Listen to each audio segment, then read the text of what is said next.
In the autumn of 1942, as the shadows of World War II loomed large over New York City, a solitary figure walked the silent corridors of the Hotel New Yorker. Nikola Tesla, 86 years old, carried with him more than decades of scientific genius. He carried secrets he'd never dared reveal, truths that transcended the boundaries of physics and ventured into territories where science met the sacred. In his final year, with the weight of social conventions and the fear of public judgment lifted from his frail shoulders, Tesla decided to record a confession that would forever alter our understanding of existence. The recording, discovered decades later in a sealed trunk within the inventor's personal archives, remained hidden by authorities who deemed its contents too unsettling for the time. Only now, when humanity seems better prepared to absorb truths that challenge our linear perception of reality, can these words finally echo through time. Tesla, the man who harnessed electricity and envisioned the future of technology, revealed in those intimate moments an even more extraordinary discovery, the process by which the immortal soul chooses its next incarnations. For years, Tesla had observed patterns that eluded conventional understanding. In his sleepless nights, as he walked through empty laboratories or gazed at the stars through his bedroom window, something beyond scientific reason whispered profound truths into his ears. These were whispers of consciousness as pure energy, of souls as vibrational frequencies transcending the limitations of time and physical space. Gradually, Tesla began to realize that his own discoveries about electromagnetic fields and energy transmission were merely imperfect reflections of far vaster laws governing the spiritual universe. The revelation came to him not as a sudden insight, but as a gradual unfolding of memories that seemed to originate from beyond this existence. Tesla began to recall, or perhaps to intuit, experiences from an intermediate state between lives, a dimensional plane where disembodied consciousnesses made fundamental decisions about their next earthly journeys. He described this state as a realm of liquid light, where thoughts manifested as luminous landscapes and where time flowed in infinite spirals, allowing souls to contemplate simultaneously the past, present, and future of their evolutionary journeys. On this spiritual plane, Tesla realized, souls weren't simply randomly assigned to new bodies or families. Instead, they actively participated in a complex and profoundly meaningful selection process. Each soul, armed with the accumulated wisdom of past existences and guided by higher entities he described as architects of human experience, carefully examined the growth opportunities available in the next incarnation. It was as if each life were a specially designed school, where specific lessons awaited to be learned and old karmic debts needed to be balanced. The selection process, Tesla discovered, involved multiple dimensions of consideration. The soul analyzed not only the familial and geographical circumstances of its next birth, but also the astrological configurations, outstanding karmic challenges, and opportunities to serve the greater plan of humanity's evolution. Each potential birth was like a complex musical score, where each note represented a specific experience, a particular relationship, or a challenge to be overcome. The soul, like a cosmic conductor, chose the composition that would best serve its spiritual development. Tesla reported that he had perceived that his own soul had chosen to be born in the Balkan region, into a family with Orthodox traditions, precisely because this configuration would offer the ideal ground to develop his visionary abilities. The religiosity of his mother, Georgina, and the intellectual discipline of his father, Milutin, would create the perfect environment for a consciousness that needed to balance mystical intuition with scientific rigor. Even his traumatic childhood experiences, the disturbing visions, the flashes of light that temporarily blinded him, were part of a carefully orchestrated plan to awaken his perception beyond the limitations of normal senses. As he delved deeper into his reflections, Tesla began to understand that the soul's selection process wasn't merely individual. Groups of souls, connected by deep karmic bonds, frequently planned synchronized incarnations to work together on specific projects for the advancement of humanity. He realized that many of the great inventors, artists, and thinkers of his time had chosen to be born around the same period, because their souls recognized the collective need to accelerate humanity's technological and spiritual progress. Edison, Marconi, Einstein, they were all part of an orchestrated ensemble of consciousnesses that decided to incarnate simultaneously, to catalyze a revolution in human understanding of energy, communication, and reality. Tesla's deepest discovery, however, related to the nature of choice itself. He realized that souls didn't choose solely based on personal growth, but also considered how their earthly experiences could contribute to humanity's collective awakening. Each soul carried not only its own lessons to learn, but also specific gifts to offer the world. The choice of birthplace, family, and initial life circumstances, all were calibrated not only for individual development, but to maximize the potential for service to the global evolution of consciousness. Tesla described how souls could visualize, before incarnation, the crucial points of their future lives, the moments of discovery, the significant encounters, the opportunities to contribute to human progress. They could see, as on a three-dimensional map of possibilities, the different paths that would open depending on the choices they made during physical life. But this foresight didn't eliminate free will. On the contrary, it informed it, allowing the soul to make more conscious choices about which challenges it was prepared to face and which talents it was ready to develop. The Serbian inventor's revelation, a soul's journey through life. A renowned inventor, let's call him Dr. Elias Thorne, also recounted understanding why certain souls choose seemingly unfavorable families or circumstances. Often, these choices reflected not spiritual masochism, but rather a profound wisdom about which conditions would most effectively catalyze necessary growth. A soul needing to learn compassion might choose to be born into suffering. A soul destined to develop inner strength might deliberately select challenges that would force the development of that quality. What seemed cruel or unjust from a limited human perspective revealed itself, in the broader view, as courageous and wise choices by consciousnesses committed to their own evolution. Thorne realized the process wasn't solitary. Each soul was counseled by spirit guides, entities who had completed the cycle of earthly incarnations and now dedicated themselves to assisting other consciousnesses on their journeys. These guides helped assess the available options, offered insights into the implications of each choice, and ensured the soul didn't take on more challenges than it could reasonably manage in a single lifetime. It was a system of profound wisdom and compassion, where no soul was abandoned to its fate or forced to accept circumstances beyond its capacity for growth. Thorne's most extraordinary revelation concerned the magnetic nature of incarnation. He discovered that souls were drawn to specific birth situations through a form of vibrational resonance. Just as his discoveries about electromagnetic frequencies showed that similar energies attract, he realized that souls were naturally drawn to family, geographic, and temporal settings that vibrated in harmony with their evolutionary needs. It wasn't a coincidence that certain souls were born into particular cultures or eras. They were magnetically drawn to environments offering the exact experiences their consciousnesses sought. This understanding revolutionized his perception of cosmic justice. Thorne realized there were no true victims in the universe, only courageous souls who chose challenging experiences to accelerate their spiritual growth. Every difficulty faced in physical life had been consciously accepted before incarnation as an opportunity for transcendence. Even his own peculiarities, his obsession with certain numbers, his compulsive rituals, his difficulty with intimate relationships, revealed themselves as carefully selected elements of his earthly experience, designed to keep him focused on his spiritual mission of bringing new understanding about energy to humanity. The choice process also involved considerations of cosmic timing. Thorne discovered that souls awaited specific astrological configurations that would amplify their natural gifts or create ideal conditions for their specific missions. His own soul had chosen to be born during an electrical storm,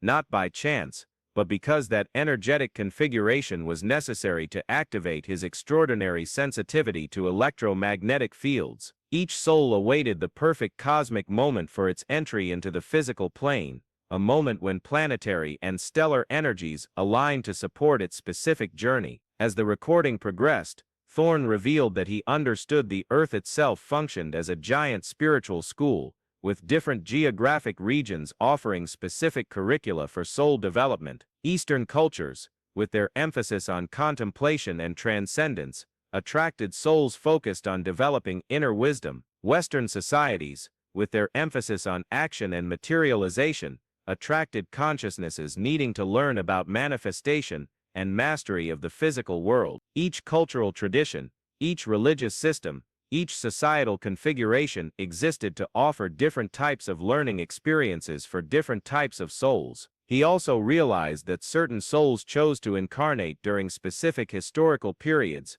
to participate in significant collective transformations. Warrior souls chose periods of conflict where they could learn about courage and sacrifice. Artistic souls gravitated toward periods of cultural renaissance. Scientific souls, like his own, chose eras of technological revolution where they could contribute to the expansion of human knowledge. The history of humanity wasn't a random sequence of events, but rather the orchestrated unfolding of countless conscious choices by souls deciding when and where to contribute to collective progress. If you've been touched by these extraordinary revelations about the nature of the soul and its deepest mysteries, consider subscribing to our channel to continue receiving reports like this, hidden truths that can finally be shared with those ready to expand their understanding of existence. There's so much more to be revealed about the secrets that history's great minds discovered, but never dared to publicly disclose. Thorne then described an experience that would forever change his understanding of death and the continuity of consciousness. During one of his health crises, in his final years, as his frail body struggled between life and transition, his consciousness was temporarily freed from physical limitations. In this intermediary state, he found himself on the same dimensional plane he'd perceived in his visions, the realm where souls make their choices about future incarnations. There Thorne encountered the essence of his own soul, stripped of the limitations of earthly personality. It was like observing himself from an infinitely broader perspective, seeing not just Elias Thorne, the inventor, but the eternal consciousness that had chosen this specific experience as one of many on its evolutionary journey. He could see his past incarnations, a mathematician in ancient Alexandria, a contemplative monk in medieval Tibet, an alchemist in the Renaissance, each contributing different aspects to the total wisdom he now possessed. Even more extraordinary,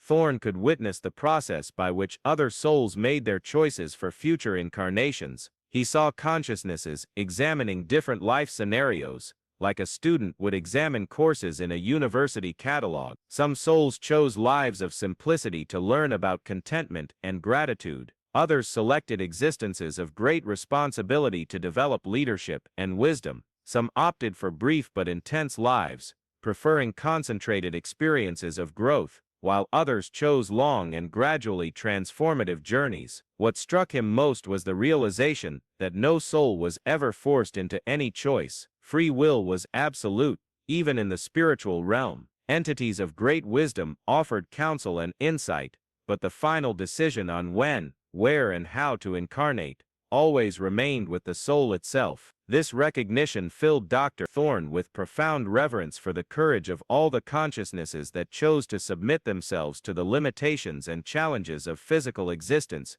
to accelerate their spiritual evolution. Dr. Thorne also witnessed the exact moment when a soul made its final choice and began to descend into physical incarnation. It was a process of extraordinary beauty, where pure consciousness gradually clothed itself in progressively denser layers of energy, until finally anchoring itself in the forming physical body. Each stage of this descent was accompanied by careful adjustments to the personality, innate talents, and tendencies the soul would carry into physical life. It was like watching a cosmic artist carefully molding a new living work of art. During this transcendental experience, Dr. Thorne understood that his own earthly mission was coming to an end. His soul had fulfilled the purpose for which it had chosen this specific incarnation, to bring a new understanding of energy and lay the groundwork for technological advancements that would transform human civilization. But he also realized that this would not be his last contribution to humanity. His consciousness was already contemplating future incarnations,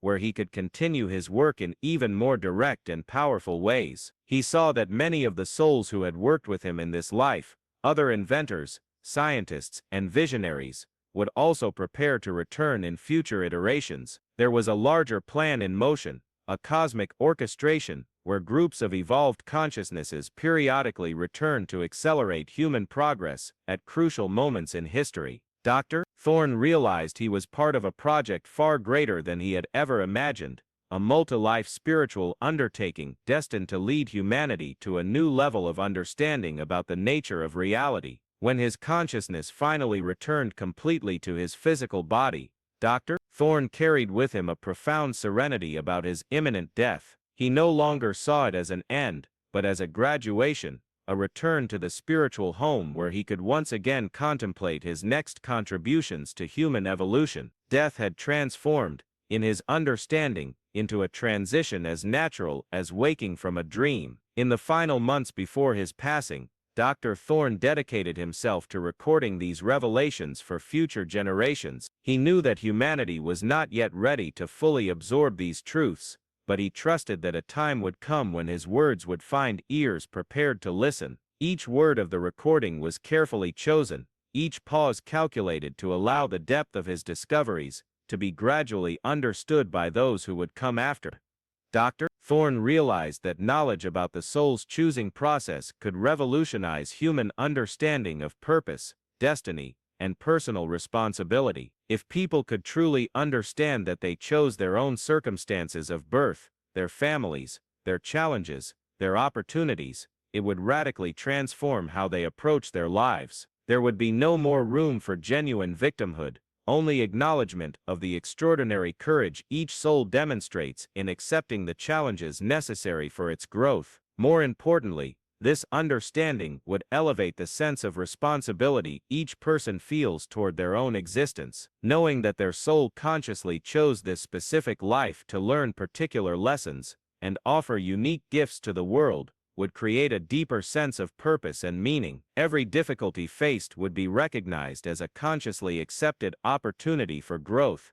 Every talent discovered would be celebrated as a specific gift the soul brought to contribute to the whole. Dr. Thorne envisioned a future when humanity would understand that each birth is an act of cosmic courage, each life a carefully designed spiritual work of art, each death a celebration of mission accomplished. This understanding would bring far greater compassion among human beings, as everyone would recognize that each person, regardless of their apparent circumstances, is a courageous soul engaged in a sacred journey of growth and contribution. Dr. Thorne's recording ends with a powerful reflection on the eternal nature of consciousness and the fundamental purpose of human existence. He understood that the universe is not a cold, purposeless machine, but rather an infinitely compassionate spiritual school, where each consciousness has the opportunity to grow, learn, and contribute to the collective awakening. Physical life is not a punishment or an accident,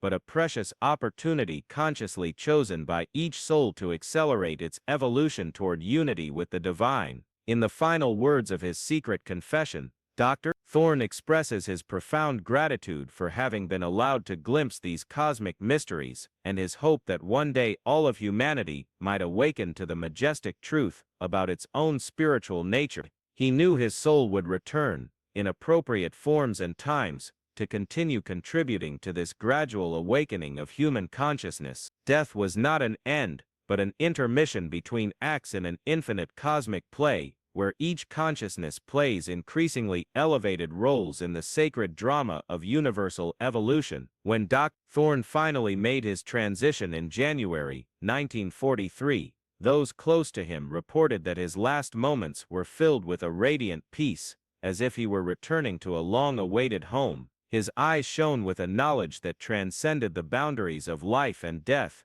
and his last whispered words spoke of awaited reunions and future work that would continue through the veils of eternity. Dr. Thorne's soul had completed another conscious choice, another sacred chapter in the infinite journey of consciousness toward its true divine nature.